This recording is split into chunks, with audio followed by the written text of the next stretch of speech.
ইতিহাস গড়তে বাংলাদেশের লক্ষ্য এখন সামনে। নিউজিল্যান্ড সফরে কিউদের বিপক্ষে 3 ম্যাচ ওয়ানডে সিরিজে হেরেছে টাইগাররা, তবে সিরিজ হারলেও স্বাগতিকদের বিপক্ষে তাদের মাটিতে প্রথম জয়ের দেখা পেয়েছে বাংলাদেশ। নেপিয়ার ম্যাকলিন পার্কে টসে জিততে আগে বোলিংয়ের সিদ্ধান্ত নেয় টাইগার অধিনায়ক শান্ত।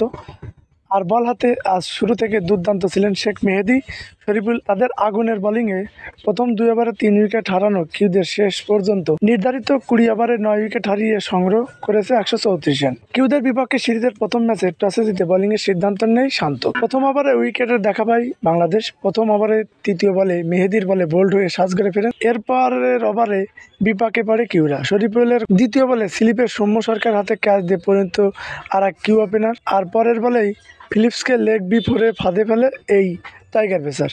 ফলে প্রথম 2 ওভারে স্কোরবোর্ডে 1 রান হতেই 3 উইকেট হারিয়ে মিচেল এবং মার্ক চ্যাপম্যান জুটিতে ঘুরে দাঁড়ানোর আবার দিচ্ছিল কিউরা। তবে মেহেদীর ঘূর্ণির জাদুতে তা সম্ভব হয়নি। পঞ্চম ওভারে টাইগার এই বোলার বোল্ড হয়ে সাজঘরে ফেরেন মিচেল। আউট হওয়ার আগে 15 বলে 2 রান